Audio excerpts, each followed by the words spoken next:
लोकसभा चुनाव की तारीखों का ऐलान हो चुका है और इस वक्त मेरी मौजूदगी आप पीछे देख सकते हैं रायबरेली जंक्शन पर है। यानी कि इस वक्त मैं रायबरेली में हूं। रायबरेली इसलिए भी खास है क्योंकि कांग्रेस का गढ़ माना जाता है। रायबरेली इसलिए भी खास है क्योंकि सोनिया गांधी 2004 से 24 तक लगातार यहां पे सांसद रह चुकी, लेकिन इस बार सोनिया गांधी राज्यसभा चली गई किन्हीं स्वास्थ्य कारणों के कारण, और अब कयास ये लगाए जा रहे हैं कि यहां से उनकी बेटी प्रियंका गांधी नॉमिनेशन कर सकती है, यहां से चुनावी मैदान में आ सकती है। तो मैंने सोचा कि यहाँ की जनता से और यहाँ के खासकर मुस्लिम समाज से ये जाना जाए कि अगर यहाँ से प्रियंका गांधी आती हैं तो क्या माहौल बनेगा और सोनिया गांधी ने या कांग्रेस ने यहाँ कितने विकास कार्य किए। आप तमाम लोग देख सकते हैं, ये सभी तराबी के बाद मुस्लिम समाज के लोग मेरे साथ मौजूद हुए और ये लोग बोले कि चलो हम बात करेंगे। तो हमने भी कहा कि ठीक है, चर्चा की शुरुआत करते हैं।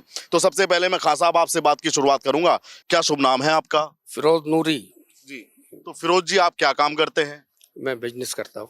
प्रधानमंत्री ने कैसे काम किए? 2 मर्तबा प्रधानमंत्री रह चुके केंद्र में सरकार, वो 10 साल कैसे बीते, क्या कहना चाहेंगे आप? प्रधानमंत्री जी के काम से तो करीब करीब सारी जनता जो है संतुष्ट है जी। भाई। जो भी काम, जैसा कि उन्होंने कहा कि सबका साथ, सबका विकास, सबका विश्वास, जी।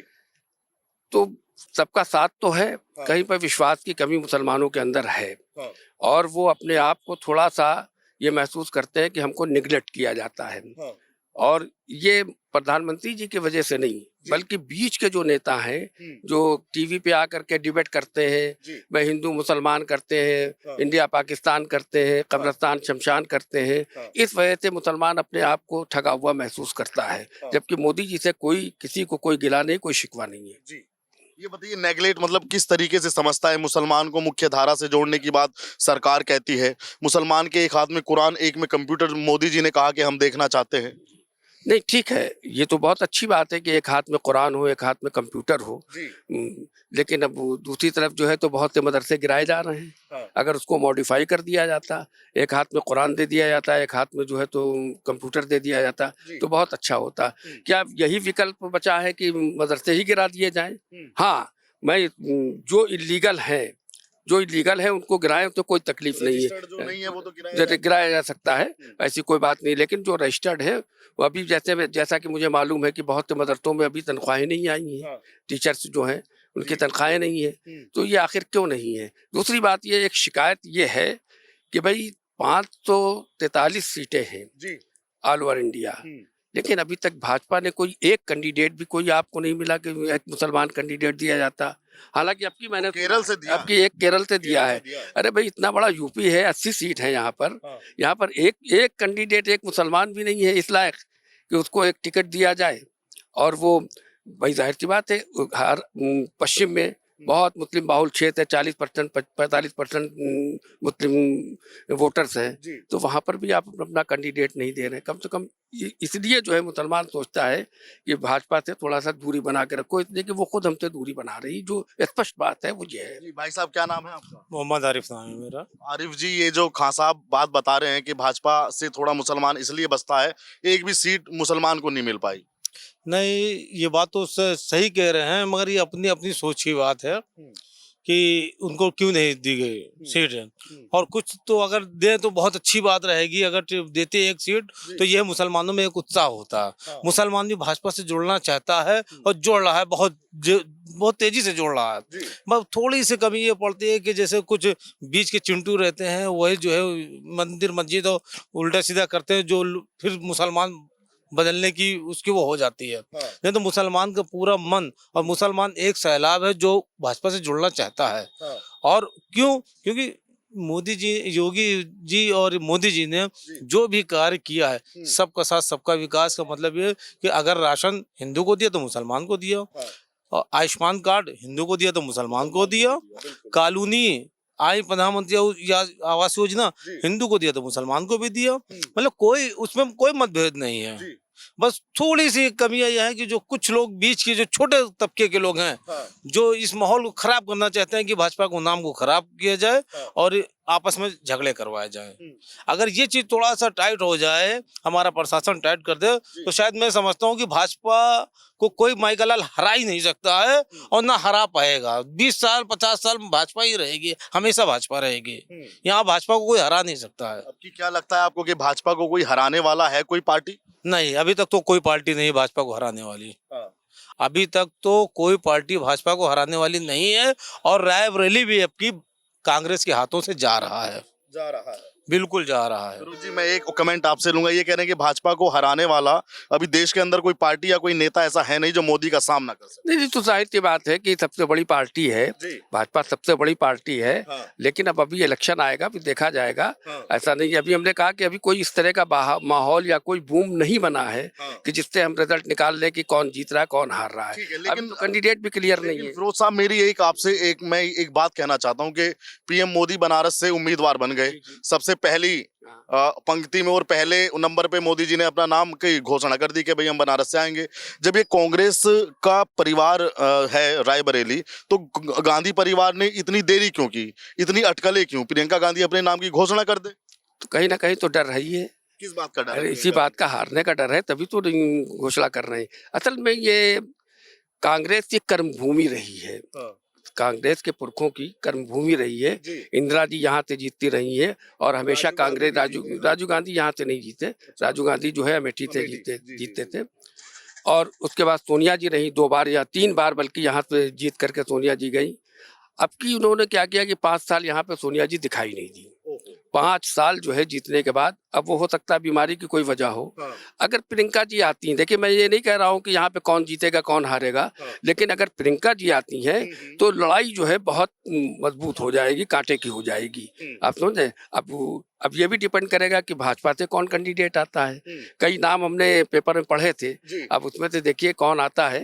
अब जब कैंडिडेट आएगा तब पता चलेगा कि क्या पोजीशन बनती है। मतलब आप कह रहे हैं कि प्रियंका गांधी आएगी तो फाइट होगी फाइट इस सीट अच्छी पे। होगी, मतलब फाइट। परिवार होने के बाद भी अगर फाइट होती है, जीत हासिल, आप जीत को क्यों नहीं कह रहे कि हाँ भाई कांग्रेस से प्रियंका गांधी आएगी तो जीत जाएंगे? मैं इसलिए नहीं कह रहा हूँ कि कंफर्म नहीं है ना, क्योंकि माहौल तो कुछ और बना हुआ है। क्या भाई, माहौल ये बना हुआ है कि जो मोदी जी की योजनाओं से लोग लाभान्वित हुए हैं, और जो लाभार्थी लोग हैं, तो जाहिर सी बात है वो तो भाजपा की तरफ जाएंगे ही जाएंगे। अच्छा, एक चीज और भी है कि मोदी जी ने एक काम किया है कि उन्होंने पसमानदा और शुरफा मुसलमानों को अलग अलग किया। 20% जो है शुरफा आते हैं और 80% जो है पसमानदा है। तो पसमानदा तबका जो है वो मोदी जी के साथ में है। 80% वाला तबका मोदी जी के साथ में है। इसलिए कि जो गरीब तबका है वो लोग मोदी जी के साथ, सबसे ज्यादा जो है लाभार्थी वही लोग हैं। और इससे उम्मीद ये लगती है कि बहुत कांटे की टक्कर होगी। इतना आसान नहीं होगा कि जो है, तो जिस तरह से कांग्रेस ने कैंडिडेट खड़ा कर दिया और जा करके पूरे में प्रचार हो रहा, रायबरेली नहीं आए। अब कि यहाँ पर रहना पड़ेगा और मेहनत करनी पड़ेगी, तभी सीट जो है कांटे की लड़ाई में। अब रिजल्ट क्या होता है वो तो बात की बात है। बिल्कुल, आपने एकदम ईमानदारी की बात बताई कि धरातल पे रहेंगे और काम करेंगे तब रायबरेली मिलेगी। अब वो बात नहीं है कि गांधी परिवार नाम पीछे और बिल्कुल नहीं, काम तो करना ही पड़ेगा। वो जमाना चला गया बेडरूम वाली राजनीति। बेडरूम वाली राजनीति जो है वो जमाना चला गया। अब तो आपको पब्लिक के बीच में रहना ही पड़ेगा। जब पब्लिक के बीच में रहेंगे तभी पब्लिक आपको चुन करके जो है तो भेजेगी। नरेंद्र मोदी के कौन से आपको काम ऐसे लगते हैं जो हाँ वाकई राष्ट्र के हित में किए और जनता को उससे लाभ है, या मतलब देश की शान उसमें ज्यादा बढ़ी है? देखिए, ऐसा है, मोदी जी ने बहुत से ऐसे काम किए हैं कि जिसकी वजह से, जैसे धारा 370 हटाया।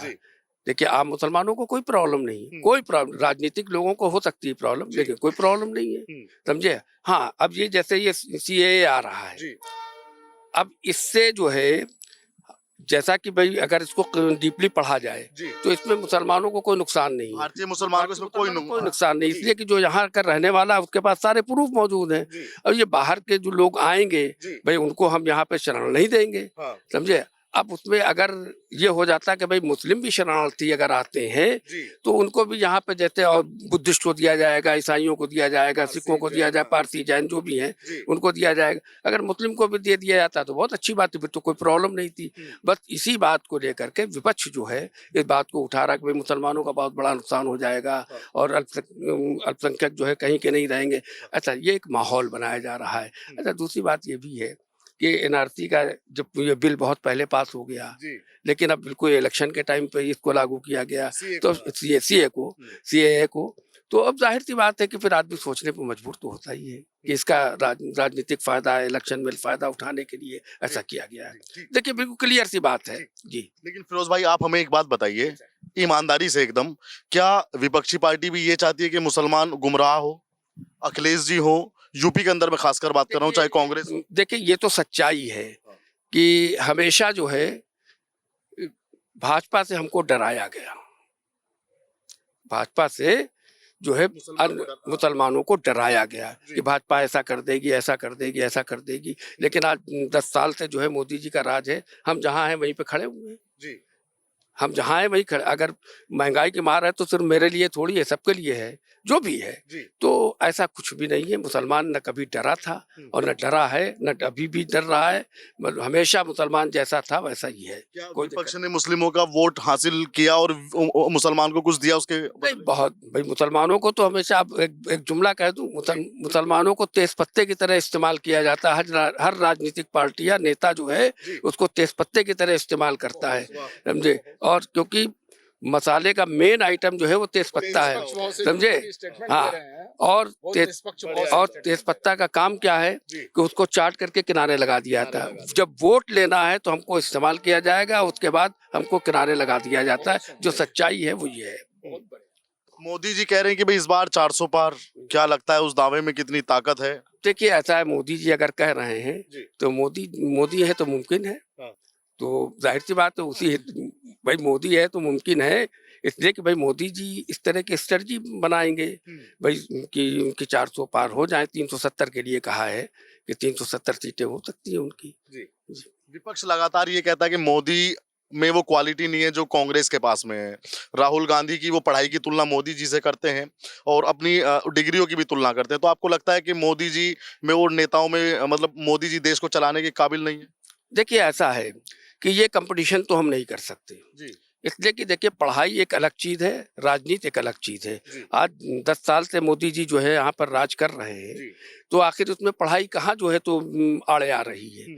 तो ऐसी कोई बात नहीं। ठीक है, राहुल जी जो है पढ़े लिखे आदमी है, ठीक है भाई। अखिलेश जी भी पढ़े लिखे हैं भाई, और भी बहुत लोग पढ़े लिखे हैं। लेकिन राजनीति में कोई क्वालिफिकेशन फिक्स है क्या कि अगर कोई विधायक होगा तो उसके वो एमए होगा, डबल एमए होगा? कोई ऐसा तो नहीं है, कोई भी हो सकता है। तो राजनीति में विधायक भी हो सकता है और सांसद भी हो सकता है। तो ये सारी चीजें तो ऐसी कोई बात नहीं है भाई। वो अगर काबिल हैं और जनता अगर उन पर विश्वास करती है तो जाहिर सी बात है वो जीत के आएंगे। और मोदी जी पर विश्वास करती तो मोदी जी जीत के आएंगे। तो रायबरेली का माहौल ये है कि प्रियंका गांधी को आना पड़ेगा और मेहनत भी करनी पड़ेगी। बिल्कुल करना पड़ेगा, बिल्कुल मेहनत कर, दरवाजे जाना पड़ेगा, एक एक वोट जो है संभालना पड़ेगा, तभी जो है यहाँ पर जीत हो सकती है। अदरवाइज बहुत खतरा है।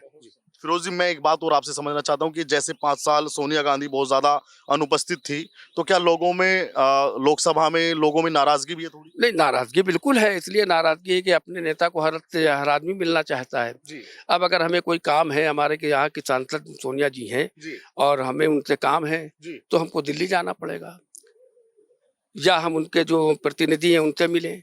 तो प्रतिनिधि हमारी बात को सुनते हैं, नहीं सुनते हैं, वही उनको सुन करके टाल देते हैं। प्रतिनिधि है, मसला है राइट। अगर हम अपने नेता के पास जाएंगे तो वो मेरी बात को सुनेंगी। वो बहुत अच्छी लेडी है, बहुत अच्छी, सोनिया जी बहुत अच्छी लेडी है, इसमें कोई दो राय नहीं है। लेकिन अब यह है कि बीमारी की वजह से या किसी वजह से वो यहाँ पर नहीं आ पाई और फिर उन्होंने सीट भी छोड़ दी। वो होती तो मैं पूरे कॉन्फिडेंस के साथ कह सकता था कि कांग्रेस ही जीतेगी रायबरेली से। आप बताइए चाचा, क्या नाम है? मोहम्मद नसीम। मोहम्मद नसीम जी। आप बताइए क्या माहौल है इस बार रायबरेली में? रायबरेली में की भाजपा, भारतीय जनता पार्टी। दबाव में कह रहे हैं कि मन से कह रहे हैं? मन से कह रहे हैं। अब की बार 400 पार। क्या बात कर रहे हो? 400? बिल्कुल, अब की बार 400 पार।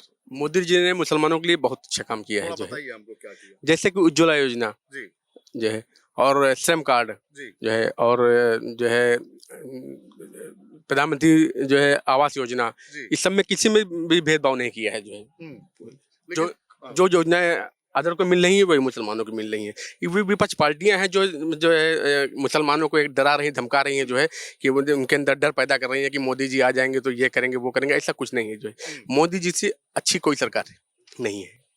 बहुत बड़ी बात कह रहे हैं कि मोदी जी से अच्छी सरकार कोई नहीं है। जी बिल्कुल, कोई सरकार नहीं है। आपको सब चीज का लाभ मिलता है बिना किसी भेदभाव। बिल्कुल बगैर भेदभाव के सब चीज का लाभ मिल रहा है जो है लेकिन मुसलमान। एक बात बताइए, रायबरेली कांग्रेस का गढ़ है, आप उनके परिवार वाले हैं, आप नहीं चाहते कि परिवार में परिवार के सदस्य की इज्जत हो, उसका सम्मान हो? अब तो मोदी जी ने खुद कह दिया है जो कि हमारा परिवार जो है 140 करोड़ जनता जो है उनका परिवार है, उनमें हम लोग भी शामिल हैं जो है। वाह, मतलब आप कांग्रेस के परिवार से भाजपा के परिवार में शिफ्ट हो गए। जी मोदी जी के बिल्कुल बिल्कुल जो है। अच्छा, एक भ्रम फैलाया जाता था कि बीजेपी आएगी तो मुसलमान को खत्म कर देगी, खा जाएगी। 10 साल में क्या कोई बेगुनाह मुसलमान के साथ कोई ज्यादती हुई? नहीं, कोई जाति नहीं हुई जो है। जो माफिया टाइप में है उन्हीं के जो है खिलाफ कार्रवाई। विकास दुबे थे जो है, उनके साथ देखिए जो है विनोद उपाध्याय सुल्तानपुर में जो है काउंटर हुआ, वो मारे गए जो है। कोई मुसलमान नहीं मारा जा रहा है। तो जो माफिया है, जो योगी जी जो माफिया चुन चुन के जो है अपना काम कर रहे हैं जो है, वो सही कर रहे हैं जो है। तो इस बार मतलब लोकसभा में 80 सीटें हैं यूपी के अंदर, आपको क्या लगता है? पूरी की 80 की 80 सीटों बीजेपी में जाएगी जो है जी। 80 की 80 सीटें पूरी बीजेपी में जो है। और बताइए, विपक्ष तो ये भी कहता है कि लगातार मोदी जी ने महंगाई कर दिया, चीजों को बेचने में लगे हैं, चाहे स्टेशन हो, बिजली घर हो, सबको मोदी जी बेचने में ये केवल अफवाह फैला रहे हैं बस, और कुछ नहीं है। तो जो पासमानदा मुसलमान की जो अभी फिरोज जी बात कर रहे थे, क्या पासमानदा मुसलमान वाकई मोदी के साथ है? बिल्कुल साथ है जो है। एक नारा चलाया अभी कि ना दूरी है ना खाई है, मोदी हमारा भाई है। हाँ बिल्कुल सही है जो है। आपने वो सुना, वो नारा? यहाँ सुना है। उस नारे में सच्चाई है या वो सिर्फ बिल्कुल सच्चाई है, बिल्कुल सच्चाई है जो है। आप बताइए आरिफ जी, रायबरेली को सोनिया गांधी ने क्या दिया, कांग्रेस ने क्या दिया?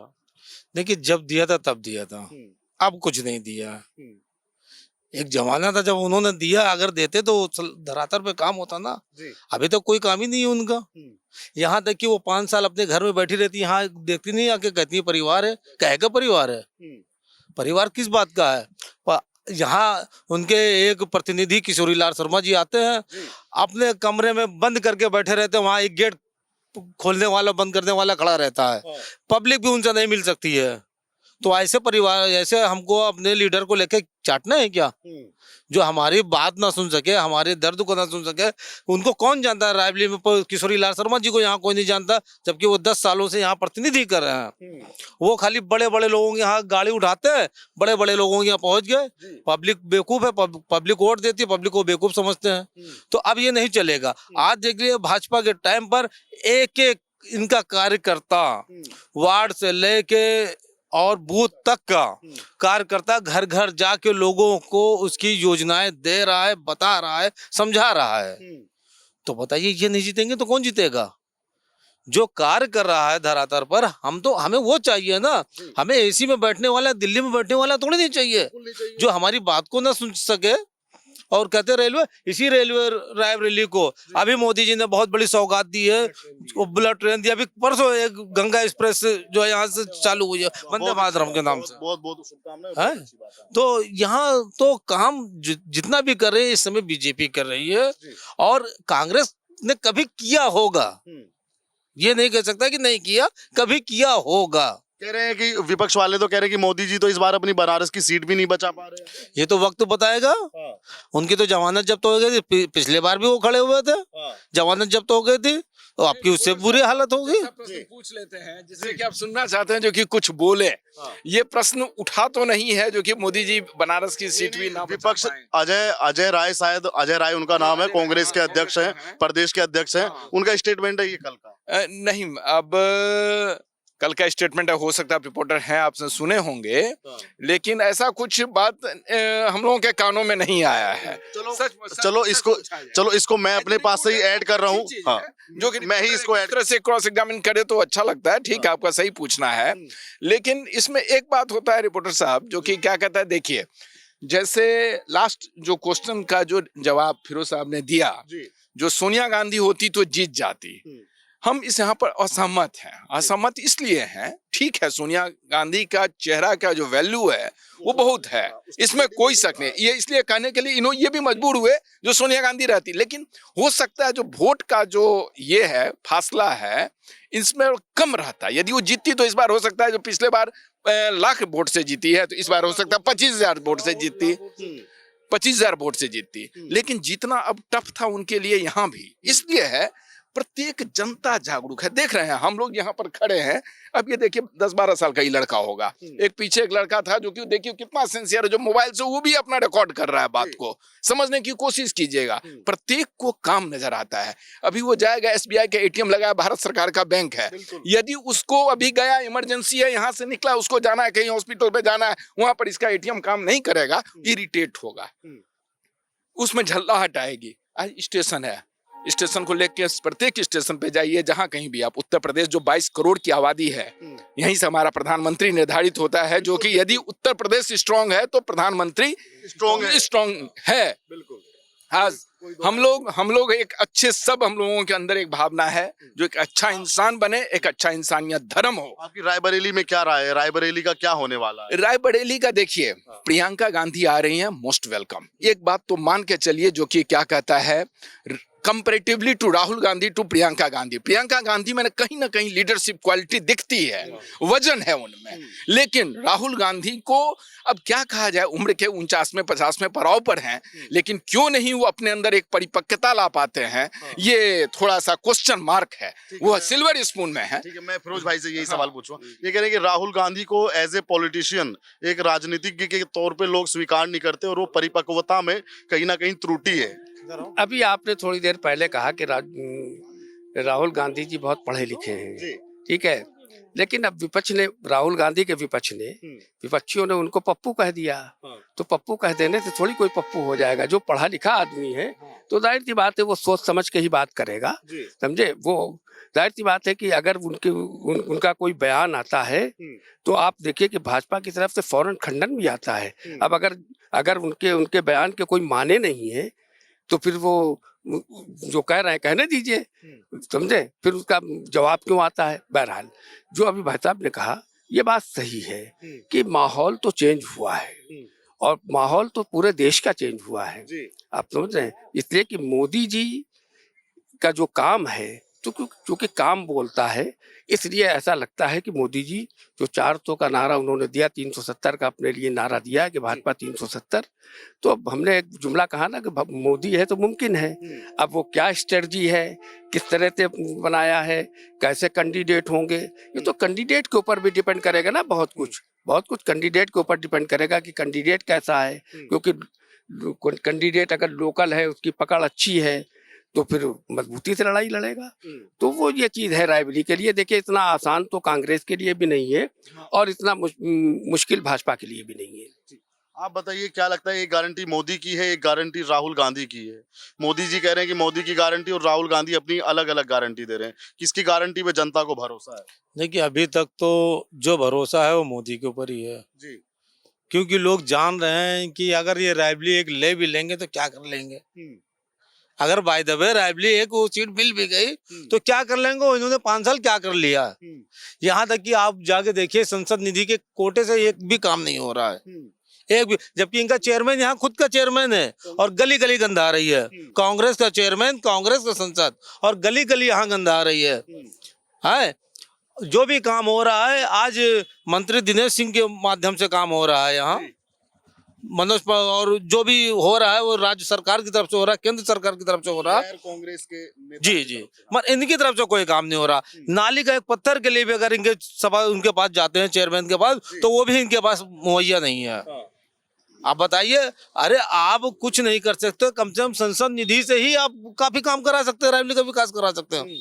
आप कोई काम कराना ही नहीं चाहते, आप सिर्फ कमरे में बैठे रहते हैं, जुमलेबाजी करने जानते हैं। जो भी आपके पास थे सारे धीरे धीरे टूट के सारे जा रहे हैं आपके पास से।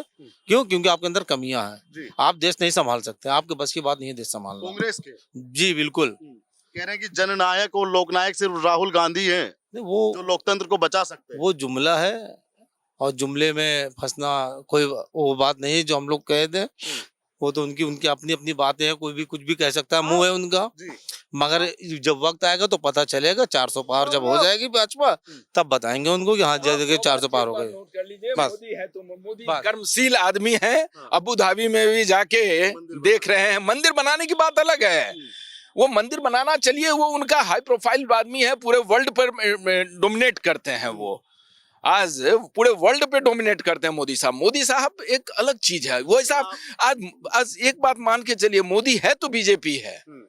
बीजेपी में क्या एक से एक ऐसे कलाकार नहीं बैठे हुए हैं, एक से एक कलाकार बैठा हुआ है, लेकिन मोदी में वो जो कर्म शक्ति है, कर्म, समझ रहे हैं। और यदि सच मायने में उस एंगल से कहिएगा तो श्री कृष्ण है, बस हो गई बात खत्म। इससे राहुल गांधी भी तो तपस्वी हैं, पिछली सर्दियों में टी शर्ट में मैं राहुल के बारे में आपको वक्तव्य दे दिया है, जो अब उनमें परिपक्वता लाना पड़ेगा। उनकी बहन में परिपक्वता दिखती है, थोड़ी सी गंभीरता नजर आती है किसी भी क्रियाकलाप में, किसी भी बात बोलने में, समझने में, इन सबों में। मतलब उनका एक लगता है जो कि हाँ एक परिपक्व तरीका से स्टेटमेंट देते, वो कुछ भी बोल देते हैं, तो उनमें परिपक्वता लानी पड़ेगी। ये रायबरेली के मुस्लिम समाज की राय जो आपने देखी, आप ये वीडियो पे अपनी राय रखिएगा और चैनल को सब्सक्राइब कीजिएगा, अपने दोस्तों के साथ में शेयर कीजिएगा। धन्यवाद।